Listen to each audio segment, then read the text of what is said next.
It's good to be back at the Council on Foreign Relations. As Pete mentioned, I've been a member for a long time and was actually a director for some period of time.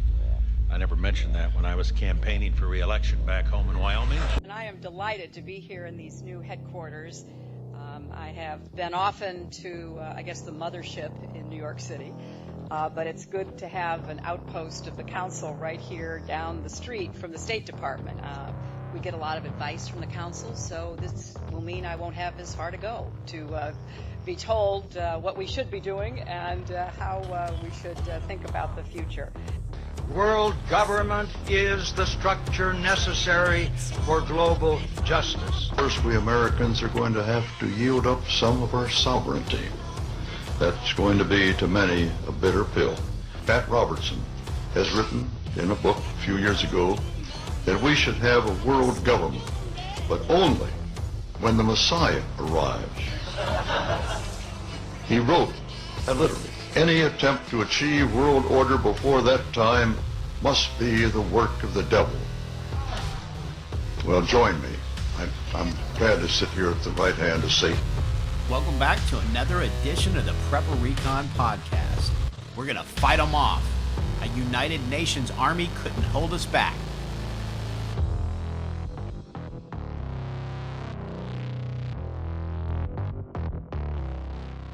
Whether your plan is to bug out or bug in, CampingSurvival.com has all of your preparedness needs, including fish antibiotics, long-term storage food, water filters, bug-out bags, and first aid kits. Use coupon code PrepperRecon for 5% off your entire order at CampingSurvival.com. When disaster strikes, it's too late to prepare. PrepperRecon.com offers MOLLE-compatible individual first aid kits for your home, auto, or bug-out bag. These kits have everything you need to address a traumatic injury, including an Israeli battle dressing, quick clot, EMT shears, suture kit, Steri-strips, tourniquet, ACS chest seal, tough strip bandages, gauze, and so much more. $89 includes shipping. To buy your individual first aid kit, go to PrepperRecon.com and click the store tab at the top of the homepage. Order today before it's too late. Hey, Preppers and Patriots. This is the second half of my conversation with James Wesley Rawles, talking about the threats that we're looking at for America and some things you can do to prepare. Enjoy the show. And I know that you said you're not on here to sell books, but I'll tell you what, the Patriot series is going, if you read that series, it's going to make you think about what would I do if I'm in this character situation? And it's also going to give you a picture of what the streets of America look like that you may not have considered before. And, students of history that have looked at the horrors of an economic collapse in Weimar Germany or Zimbabwe or Argentina, they can tell you it really, really does get ugly. And I think you did a great job in that series of trying to translate what that looks like in America, because we haven't really seen anything like that in America other than the Great Depression. But, at that time, as we discussed earlier, most people 90% of the population lived on a farm, and now it's 90% of the population lives in a metropolitan area. And there was so much more goodwill in the Great Depression that we don't have now. So, they are great books, and they're really, really good for getting those creative prepper juices going.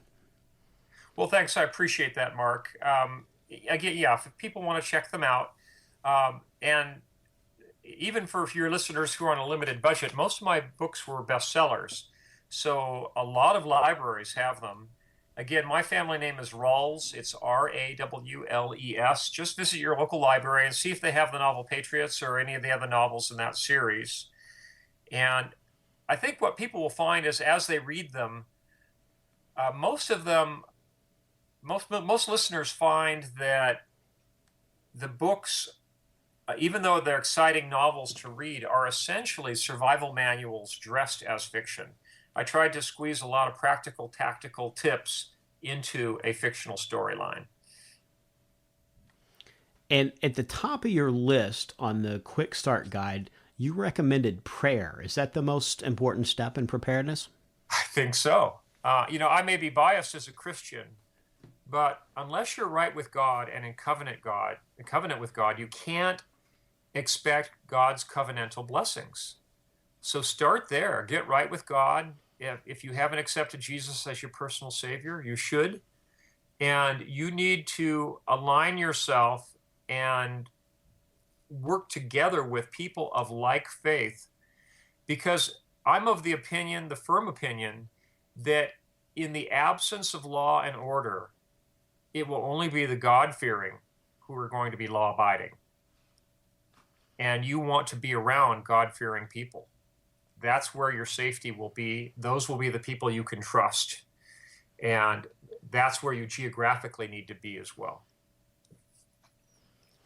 Now, Jim, we've seen religious persecution of bakers, photographers, and florists. Do you think that could ever spill over into the church? And if so, do you recommend being involved in a home group and getting that started now before it's too late to even make those connections? Yes, I think even people who are members of a really good church should have a home Bible study group and prayer group. And I also think that people ought to sit down with their church pastor and their church elders and discuss whether the time has come to have your church step away from 501c3 status. Because as time goes on, I think that the restrictions that go on in this nation on what individual pastors can present from their pulpits is going to change radically for churches that are still tax exempt. Because of fear of losing that tax exempt status, or even civil fines or penalties or whatever, they're going to try to muzzle America's pastors. And the time has clearly come for us to step away from the beast system and to step away from 501c3 status so that our pastors can speak forthrightly without any fear of retribution and without any hesitation about what is morally correct and what is biblically correct. And if they're still beholden to our federal government for the sake of tax exemption, they're not going to have that freedom. So I think that's the most important next step for American people to make, is to sit down with their pastors and their elders and have them seriously and prayerfully consider getting away from 501c3.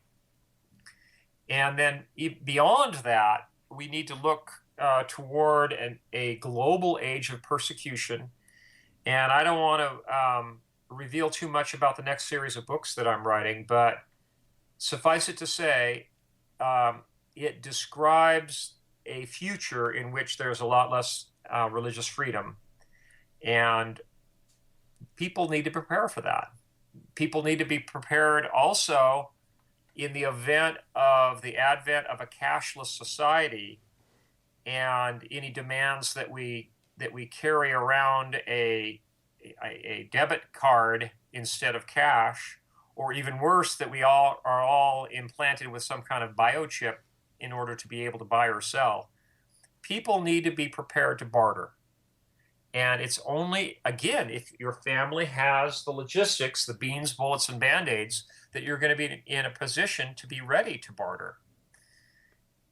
And so that those supplies, that food storage, that common caliber ammunition, those precious metals that you've set aside will really serve double duty.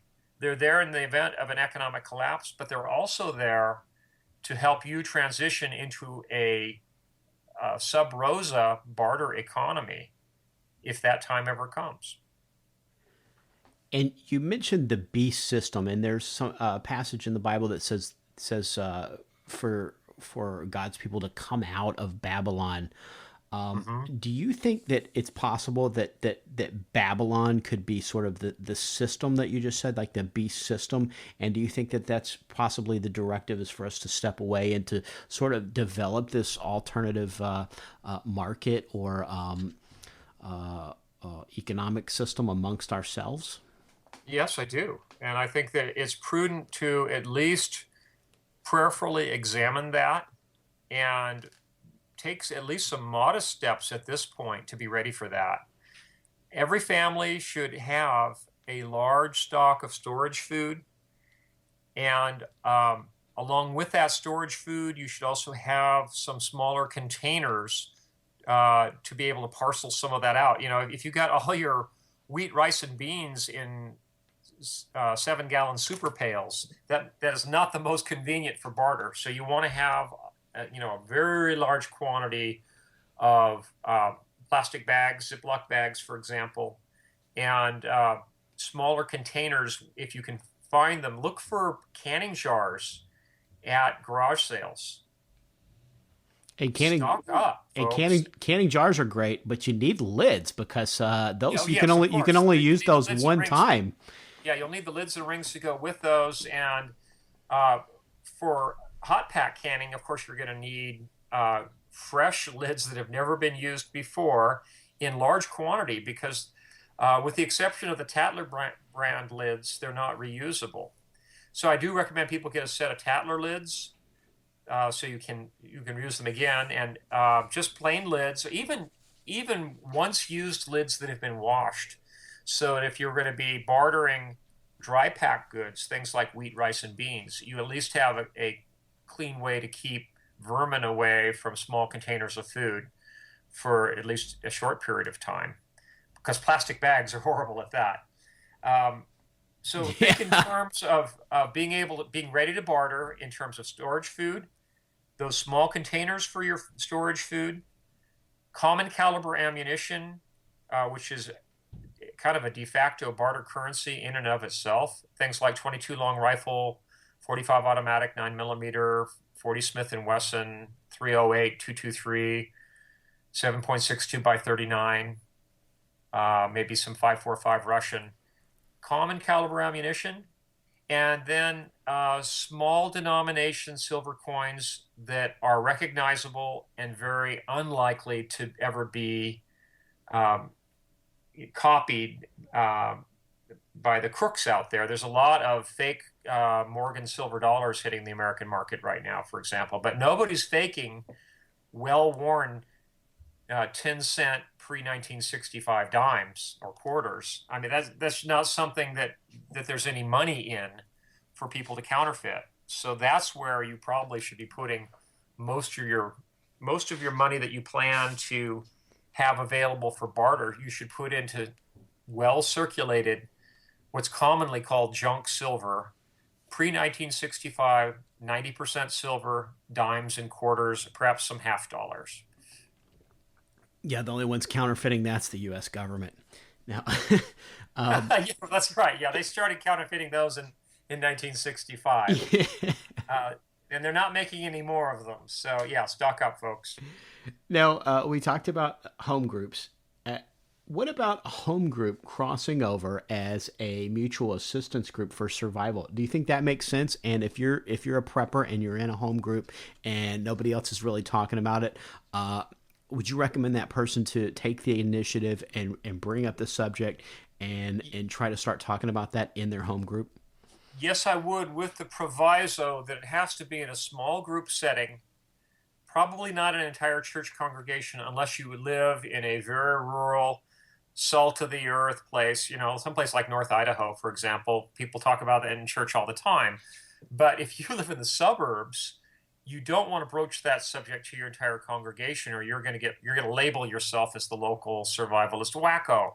So, if you have a independent, small home Bible study group, for example, that's an ideal place to bring up the subject of preparedness, and you can break it to people pretty gently. You don't have to say, "Gee, we need to." Cross-train everyone to be a special forces medic. Break that concept in slowly. Talk about the advantages of economies of scale for purchasing bulk foods, for example. If you buy rice in a 1-pound package, you're paying about 8 times as much per pound as you would buying rice in a 5 or 7-gallon plastic bucket. The unit cost savings just by themselves make buying in bulk advantageous. And if you can present that to a home church group or a home Bible study group and say, hey, folks, to save money on food and to give us extra food available to dispense as charity, what we would say, we team up and we buy some foods in bulk and then split them up. If we buy wheat in 2,000 or 3,000 pound lots and it all comes to us in 7-gallon super pails, and then we simply split that up amongst 10 or 12 families, we each end up with some very inexpensive wheat that's well packaged. Present it to folks that way, and I think they'll see the wisdom of it. And then you can, eventually bring up other subjects that relate to family preparedness. But I think that's an ideal venue to bring up those kind of topics. And it's also probably one of the safest places to bring up those topics and not end up targeting yourself.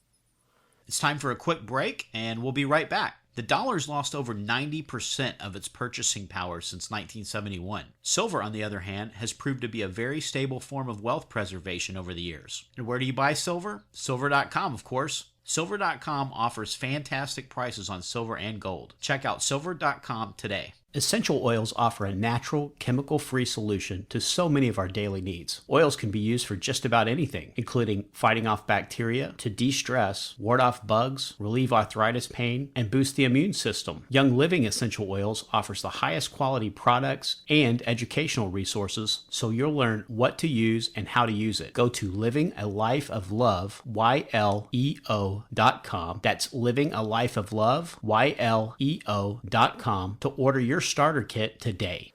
Yeah, our home group has been that we've been studying the Shemitah lately. So and then we've got we're on the East Coast, so we've got hurricane season rolling around. So it's kind of like the perfect time to really start talking about it amongst ourselves. So there's a lot of things, and if you live in California or somewhere where it's prone to earthquakes, which we've been having some seismic activity around Yellowstone now, which has been something that's been on the radar for scientists for a while. And we've been having a lot of seismic activity. So especially if you're in an area that's prone to earthquakes, it's a great topic to bring up, hurricane preparedness and earthquake preparedness and tornado preparedness. And then from there, you just keep building, right? Sure. It's just common sense. And if you present it in the right way, you're not going to come off as some kind of wild-eyed fanatic. It's just prudent, biblically sound preparedness, and you can quote chapter and verse for where the Bible recommends saving up for the lean times. In fact, at my prayer page, again at survivalblog.com, in that left-hand column, click on prayer. There's some good biblical support for family preparedness, and be prepared with those verses for when you bring this subject up, so that you can say, hey, this is just my opinion. This is just a good idea. This is God's good idea that was all spelled out in the Bible. Mm-hmm. And I think it's Proverbs 23 that says, in the house of the wise are stores of food and oil. That's right. And the prudent man foreseeth the evil and hideth himself. It's Proverbs 22:3. That might be. The son is punished. Yeah, that's Proverbs 22:3. That might be my life verse. I don't know.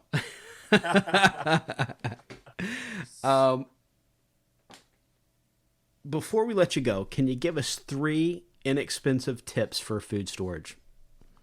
Well, the first is, of course, buy in bulk. The second would be buy quality.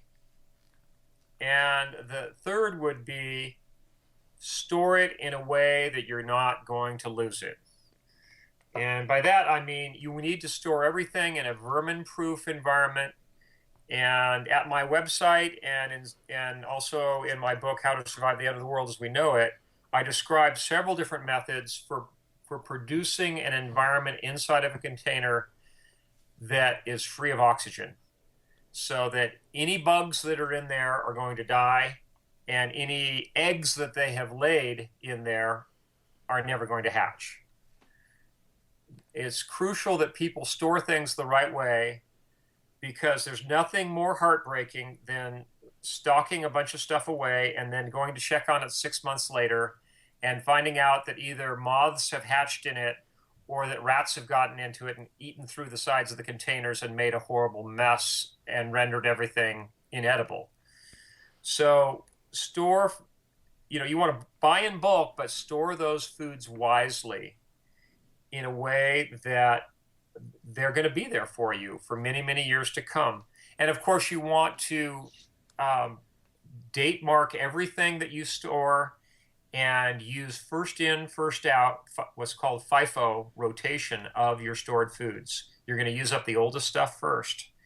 And as things are nearing their expiration date, we as Christians need to think very seriously if we kind of overbought and we're not using up things rapidly enough before they're going to expire. We want to get those extra foods charitably into the hands of people who can use them before they are past their expiration date, because at that point, even the charities won't take them. And some good things to store would be maybe rice, beans. You mentioned wheat, and now you have to buy the wheat whole, and then you need a grinder to grind that. Is that right? Correct. Yes. The storage life of hard red winter wheat is in excess of 30 years, but the storage life of flour from that same wheat is only 18 months or less. So you want to store the wheat whole, and you want to have a good quality grinder, and preferably one that you can hand crank and convert to machine, electric driven. There's a couple of really good ones on the market. One is called the Wonder Mill Junior, and there's also the kind of the premier one that's now getting almost too expensive to afford, is called the Country Living Grain Mill. Now that's the one that we have here at our ranch, and thankfully I bought one of those 15 years ago when they were only about $200. They're now like $600 to buy one retail. It's a pretty expensive mill, but you can look at it as a once-in-a-lifetime expense. And of course, if you have a good quality mill that's set up for large-scale production, you'll probably end up grinding wheat not just for yourself, but for your whole neighborhood. You can have your neighbors over and they can grind their wheat without fear of wearing the thing out. So get a really good quality grain mill. That's fantastic. What about sugar, honey? They both store almost indefinitely. Sugar and honey and molasses, for example, will store many, many years. You just want to make sure that you're going to store them in an environment where they're not going to draw any moisture or have any exposure for oxidation or certainly not for pests getting into them. They store a tremendously long time. In terms of bulk foods, things like spaghetti will store 10 or 15 years. There's some limitations on things like dried beans, for example. Beans tend to get harder and drier as time goes on, and they really only have a shelf life of between 6 and 9 years before they get so hard and so dry that no amount of soaking is ever going to reanimate them. The only way that you can get beans that are 7 or 8 or 9 years old back into an edible state is with a pressure cooker, or by grinding them up into the consistency of flour to be able to cook them into a paste. So things like beans, you need to think very seriously about rotating once every 5 years. But your wheat, for example, 30 years. Your rice, as long as it's white rice, 12 plus years. Brown rice, you can usually, depending on your climate, can store from anywhere from 2 years to 6 years. If you live in a hot climate, there is the problem of rancidity in brown rice in a hot climate. So if you live in the South or you don't have any cool storage for your rice, I would recommend, even though the nutritive value isn't nearly as good, that you store white rice instead. And then I think you recommend salt on the Survival blog, stocking up on salt. I'm a big believer in salt for many reasons. You're going to need it for your diet. You're going to need it to preserve a lot of foods, and especially if you're preserving foods in an environment where you don't have electricity every day, you're going to end up storing a lot more things with salt.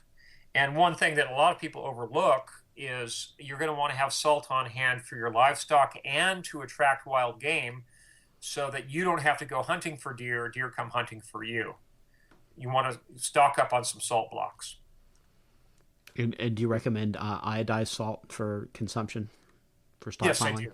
And depending on where you live, the salt blocks you should buy might end up being selenium blocks. You can check with your local veterinarian or even your local feed store to ask if the soil in your region is deficient in selenium. If it is, you're going to want to be buying the brown selenium blocks. Great advice. Now, we mentioned the Patriots books, and you gave us a little teaser about your new series coming out, and I guess we'll have to get you back on this fall to talk about that. Now, you also write some nonfiction, right? Yes, I just had a nonfiction book, my second one from Penguin, come out this last year, late in December of 2014. My book, Tools for Survival, came out. That was primarily a digest of articles from Survival Blog. And that followed my first book from Penguin, which was called How to Survive the End of the World as We Know It. Those are both in print and available very widely. And, of course, I have my 5-book Patriots series. And then starting in November of 2015, my new series of books that's also fiction. It's a series of novels that's also going to be set in the future, but it's a different storyline from the Patriots series. The first book in that series is called Land of Promise. That'll be coming out the 21st of November 2015. Again, I don't want to give away too much of the plot, but suffice it to say, it'll be an exciting read. It'll have a lot of practical content in it, like the Patriots series, but it'll definitely get people thinking about what the world will really be like for Christians in 30 years. Fantastic. Thanks for all the great advice. And then one more time, can you just tell everybody where your website is? Yes, it is survivalblog.com. Jim, and people can also find it just by searching on my family name, which is Rawles, Rawles. And then we'll have links to the Survival Blog in the show notes today, and we'll have links to the Patriot series and some of your other books. So, Jim, thank you so much for taking time to come back on the show, and we'll talk to you this fall so we can hear a little bit more about this new series, because now you've got everybody's taste buds wet. Okay. Well, thank you so much, Mark, and God bless you and all your listeners. In the Days of Noah, Book 2, Persecution by best-selling author Mark Goodwin. A globalist conspiracy transpires by way of a false flag attack against America's energy infrastructure. Noah and Cassandra Parker witness a complete economic meltdown, which is intentionally triggered by the event. The assault is blamed on patriots and Christians who are rounded up into detention centers across the country. Noah and his friends must take action to prepare for the meltdown and defend against the totalitarian regime which is gunning for their freedom and, quite possibly, their very lives. Get your copy of The Days of Noah, Book 2, Persecution for Kindle, paperback or audio edition at Amazon.com today.